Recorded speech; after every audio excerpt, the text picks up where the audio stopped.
Stage হলে কেমন মুসলমান তুমি একটু বলো না, কেমন তোমার ইমান একটু ভাবো না। আল্লাহু আকবার বলেন। সুতরাং এরা মুসলমান নামে কলঙ্ক, এরা জাতির দুশ্মন। সুতরাং ওদের পক্ষে ওদের মতে আর আপনারা কি যেতে চান? যদি আপনারা ওদের পিছনে আবার ফিরে যান, আবার সেই জুলুম, সেই নির্যাতন, সেই অত্যাচার, সেই আয়নাঘর, সেই আপনার আরমান ভাই আয়নাঘরে রাখছিল, তার বর্ণনা শুনেছেন না? ওই রকম জুলুমে আপনি আমি আবার পতিত হব। কথা বলেন ঠিক না বেঠিক? সুতরাং আমাদের এই কথাগুলো সাংগঠনিক নেতাদের সেই মাগরিব থেকে এই পর্যন্ত কথাগুলো আপনার সম্মুখে চায়ের দোকানে, মাঠে ঘাটে, যেখানে আপনি আমি থাকব, সমস্ত মানুষের এই মেসেজগুলো, আজকের এই কথাগুলো আপনারা পৌঁছে দেবেন। পারবেন তো? কারা কারা পারবেন? দুহাত তুলে দেখেন। নারায়ে তাকবীর, হাত নামান। আল্লাহ আমাদের কবুল করুক। এর জন্য সাংগঠনিকভাবে বাংলাদেশের সব জায়গায় উপর থেকে আমাদের আদেশ আসছে এই সিরাত মাহফিল করা, আর সামনে নির্বাচন সংক্রান্ত কিছু কথা বলা। ভাইরা, আল্লাহ তাআলা বলছেন ইন্নাল্লাহা ইয়ামুরুকুম আন তুআদ্দুল আমানাতি ইলা আহলিহা। সুতরাং আপনার জীবনের একটা আমানত, আপনার সম্পদের একটা আমানত, আপনার সন্তান সন্ততির আপনার আমানত, আপনার চেহারার একটা আমানত, আপনার সার্টিফিকেট একটা আমানত, আপনার সাপোর্টটাও একটা আমানত। আল্লাহ সব দেখবেন। ও আম্মা বিনিমাতি রব্বিকা ফাহাদ্দিস। সব আল্লাহ তাআলা দেখভাল করবেন কবরে, পরকালে যেই, যে কেমনভাবে এই নিয়ামতগুলো তুমি পরিবেষ্টিত রেখেছিলে, কীভাবে তুমি সন্নিবেশ করেছিলে, দেখভাল করেছিলে, অবৈধ পথে তুমি খাটিয়েছিলে এই নিয়ামত নামার কোরআনের ওহির বিধান বাস্তবায়ন করার জন্য সেই ফিল্ডে তুমি ছিলে। কথা বলেন ঠিক না বেঠি? সুতরাং আপনাদের মনের মতো আপনার সম্পদ আপনার থাকবে, আপনার গাড়ি বাড়ি আপনার থাকবে, আর গরু বেচলে আপনার ধরবে না, ছাগল বেচলে ধরবে না, ছেলে বাড়িতে টাকা পেয়েছে আর ধরবে না, আপনি ভাত খাচ্ছেন দৌড় মারো আর থাকা যাবে না, এরকম হয়েছে না? এই দেখেন 3 আগস্টে আমার এই জায়গাতে ফেটে গেছে, আমি দৌড় মারতে গেছিলাম, বড়ি গিয়ে এই জায়গাটা ফেটে গেছে আমার। তখন আমি মাগরিবির খাচ্ছি, মানে হাফ খাওয়া হয়েছে, আজান হচ্ছে না এই সময়। ও 5 দিন আমার জমাতে এক তো নামাজ হয়নি, এমন তাড়ান তাড়িয়েছে। এরপরে পড়ে যাওয়ার পরে এই ফেটে গেছে। তাহলে এই সমস্ত মানুষের আর মানুষ বলা যায়? আল্লাহ তাআলা কোরআনে বলেন আল্লাহু ইহাদিল কওমাজ জালিমিন। ইহাদি শব্দটা মোজারে, এই মোজারের অর্থ করে বর্তমান, ভবিষ্যৎ আর অতীত।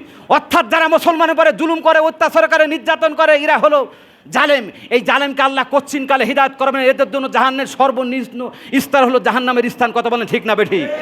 সুতরাং তোমরা মানুষের যা অন্যায় করেছ, অত্যাচার করেছ, আল্লাহ তোমাদের ছাড় দেবে না। আমির জামাত ক্ষমা করি কি করবে? কথা বলেন ঠিক না বেঠিক? সুতরাং প্রয়োজনে আসেন, জামাতে ইসলাম শিবিরের হাত ধরে ক্ষমা চেয়ে আমাদের দলে যোগ দেন। অবশ্যই আল্লাহ আপনাদের ক্ষমা করতে পারে। কথা বলেন ঠিক না বেঠিক? কিন্তু আল্লাহ আয়াতে তো ক্ষমা করেনি। আমির জামাত ক্ষমা করে কি করবে? আল্লাহর ঘোষণা তো আল্লাহ ক্ষমা করবে না।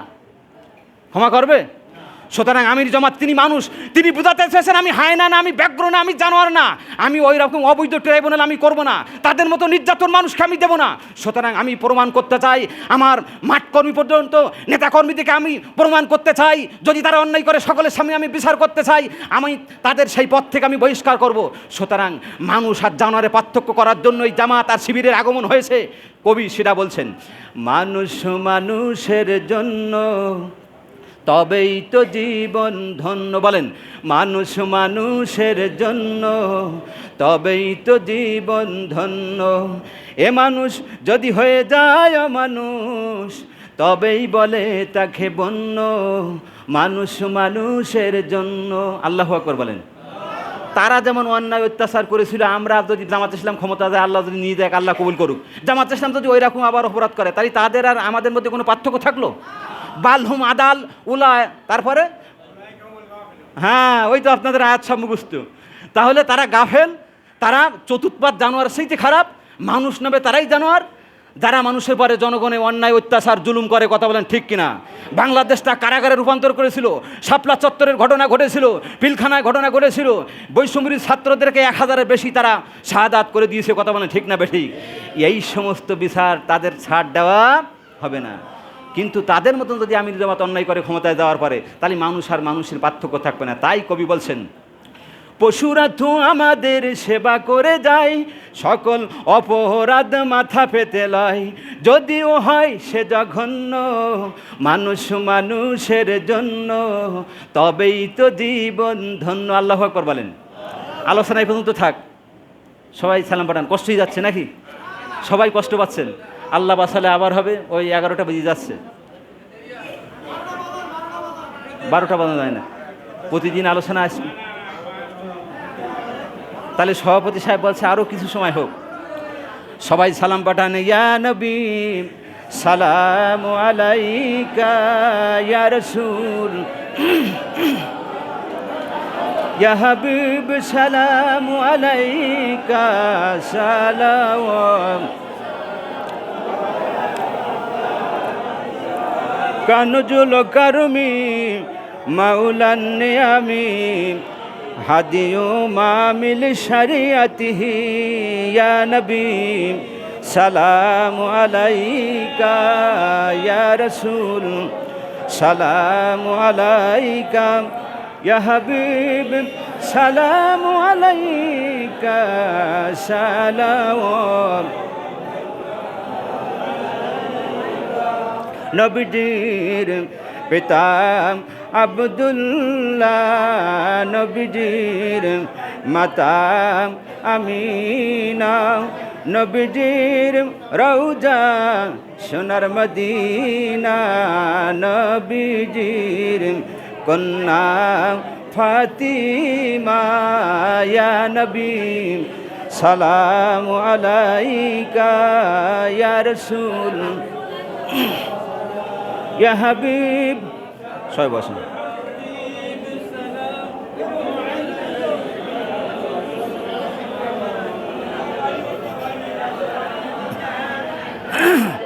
সবাই জিকির করেন সুবহানাল্লাহ আলহামদুলিল্লাহ লা ইলাহা ইল্লাল্লাহ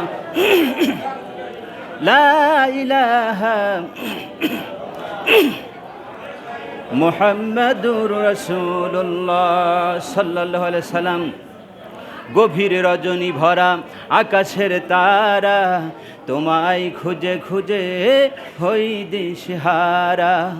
কোন সুখে এত সুখ বুঝে আসে না যে তোমার তুলনা তুমি নিজে। সুবহানাল্লাহ আলহামদুলিল্লাহ লা ইলাহা ইল্লাল্লাহু মুহাম্মাদুর রাসূলুল্লাহ সাল্লাল্লাহু আলাইহি সাল্লাম। আমার ভাইরা, তাহলে আরো কিছু সময় কথা চলবে কি? আপনারা সন্ধ্যাতে শুনছেন, একটু কষ্ট হচ্ছে না? এটাই হলো জামাত শিবিরের আদর্শ। সারা রাত ভরে যদি কোরআনের তাফসির করা হয়, রাসূলের আদর্শ আলোচনা করা হয়, মানুষ পিছপা হবে না, এর থেকে পিছু হটবে না। এটাই হলো ওহির বিধান, এটা হলো রাসূলের হাদিসের কথা, এটাই হলো সেই সিরাত ইবনে হিশামের কথা, এটাই হলো জামাত শিবিরের চরিত্র। কথা বলেন ঠিক না বেঠি? সুতরাং বাতিল তোমরা দেখো। এই জন্য আল্লামা কবি, মহাকবি সম্রাট ইকবাল তিনি বলেছেন, খিজায়ে বদরে পয়দা কুন ফেরেশতা দরি নুসরাত কো, খিজায়ে বদরে পয়দা কুন ফেরেশতা দরি নুসরাত কো, উদর শক দে গর্দু সে কাতার অন্ধার কাতার আভি।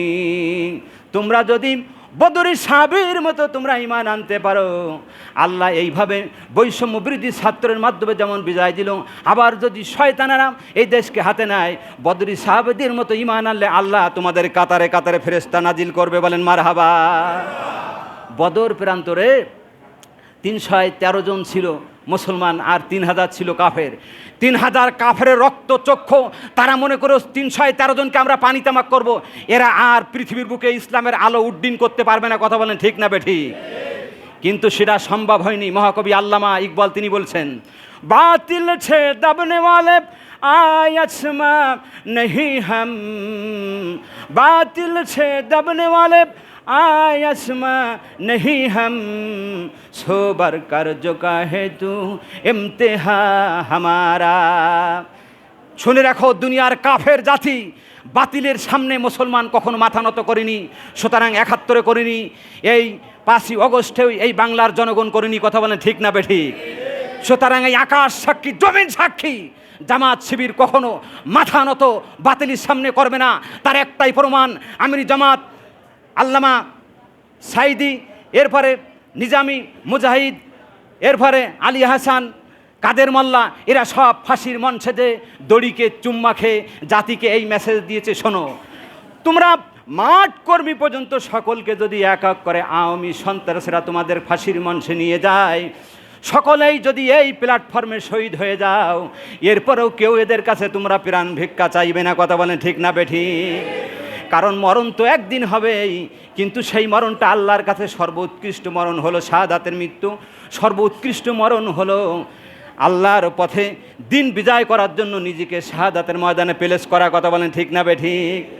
এই জন্য কবি বলছেন যে তোমাদের জন্য খুবই শান্তি। কবি সেটা আল্লাহর এক সাহাবা, আল্লাহর বিশ্বনবীর এক সাহাবা ছিলেন, সেই সাহাবা রাত্রে এই গানটা গাচ্ছিল, যা আমাদের কবিরাও সেটা বলেছেন।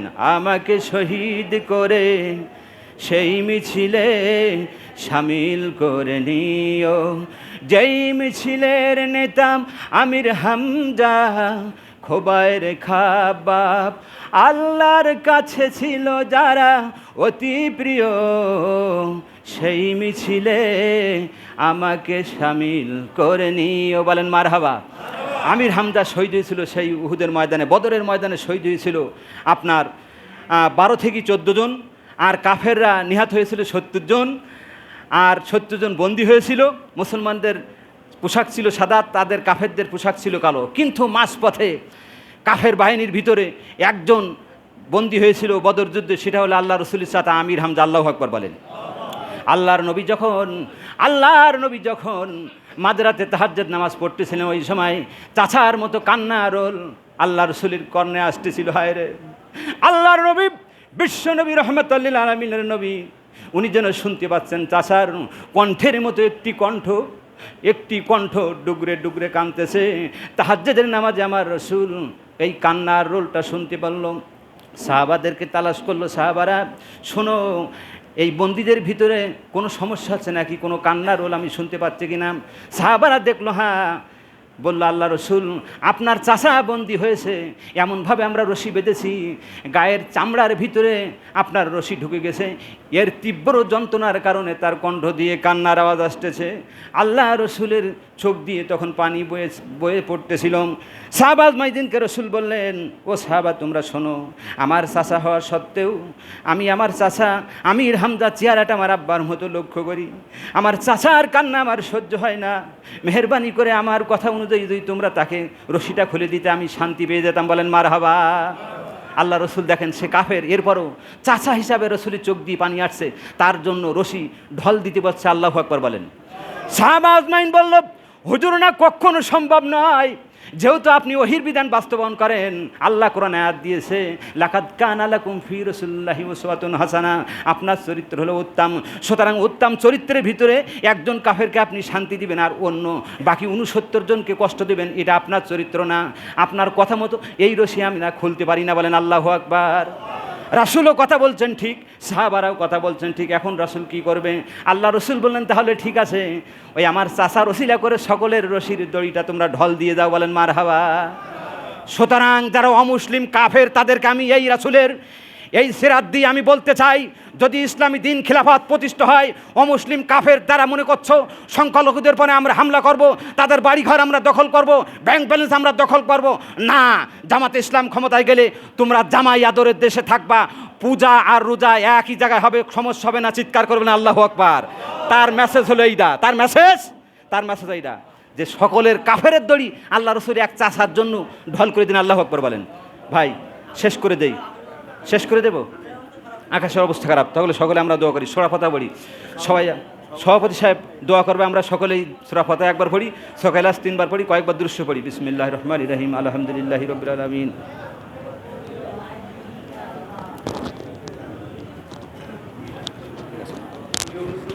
আপনারা অত্যন্ত ধৈর্যের সঙ্গে আমাদের